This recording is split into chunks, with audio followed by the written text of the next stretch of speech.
மகாபெரிவா திருவடிகளே சரணம். நம்ம எல்லார் வீட்லேயுமே ஒரு விளக்கு ஏற்றுவோம். அதுக்கு பேர் பார்த்திங்கன்னா காமாட்சி அம்மன் விளக்கு அப்படின்னு சொல்லுவோம். நம்ம அந்த விளக்கில் ஒரு சிலர் பார்த்திங்கன்னா லக்ஷ்மின்னு இருப்பாங்க, இல்லை கஜலக்ஷ்மின்னு இருப்பாங்க. ஆனாலும் நம்ம என்ன செய்வோம்னா அதுக்கு பேர் காமாட்சி விளக்குன்னு தான் சொல்லுவோம். அப்போ அந்த அளவுக்கு எல்லார் வீட்லேயுமே ஏற்றக்கூடிய விளக்கு அப்படின்னு பார்த்திங்கன்னா காமாட்சி அம்மன் விளக்கு. மகாபெரிவா என்ன சொல்லுவாங்கன்னா, உனக்கு ஏதாவது ஒரு துக்கங்கள் இருக்குது, கவலைகள் இருக்குது அப்படின்னா அது உன்னுடையதவே நீ நினைக்கக்கூடாது. அதை காமாட்சி அம்மன் கிட்ட விட்டுரு. காமாட்சி அம்மனை நீ நினச்சி பிரார்த்தனை பண்ண அப்படின்னாலே, ஒரு அம்மா ஒரு குழந்தைய கஷ்டப்படுத்துவாங்களா? படுத்த மாட்டாங்க. ஆனால் ஒரு சில நேரங்களில் வேறு வழி இல்லை அப்படிங்கிறச்ச ஓங்கி அடிக்காமல் செல்லமாக தட்டுற மாதிரி நம்மளுடைய கவலைகளை, நம்மளுடைய துக்கங்களை, நம்மளுடைய கஷ்டங்களை குறைச்சிருவாங்க காமாட்சி அம்மன் அப்படின்னு சொல்லுவாங்க. அதுக்கு நீ என்ன செய்யணும் தினமும் அப்படின்னா, காமாட்சி அம்மன் மேலே உனக்கு அபரிமிதமான நம்பிக்கை இருக்கணும். அது வந்து உன்னுடைய பிரச்சனையே கிடையாது. அது நம்மளுடைய காமாட்சி அம்மாவுடைய பிரச்சனை. அப்போ அவங்க என்ன செய்வாங்க, அதுக்குரிய தக்க நேரம் வருதா அப்படின்னு பார்த்துட்ருப்பாங்க. நமக்கு அந்த பிரச்சனையை சரி செய்வாங்க. அதுக்கு ஒரே ஒரு வழி என்னென்னா, காமாட்சி அம்மனுடைய துக்க நிவாரண அஷ்டகம் அப்படின்னு இருக்குது.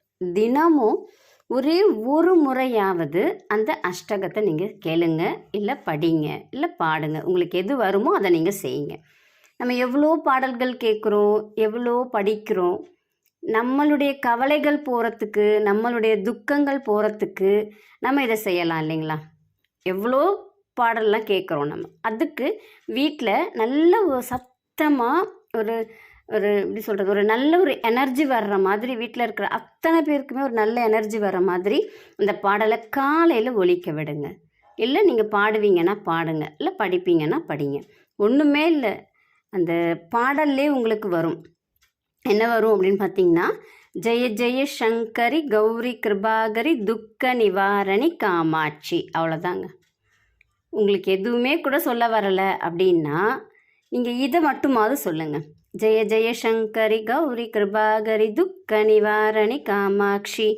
அப்போது நம்மளுடைய துக்கங்களை நிவார்த்தனை பண்ணக்கூடியவங்க காமாட்சி அப்படிங்கிறது அந்த பாடல்லே வந்துடுது இல்லைங்களா?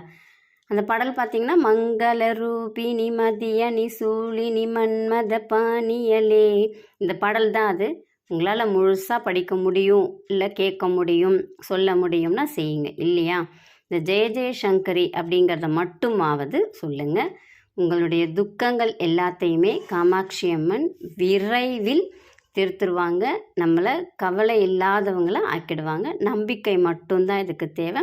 மகாபெரிவா சொன்ன மிக எளிமையான வழி. செய்து பலனடையுங்கள். நன்றி, வணக்கம்.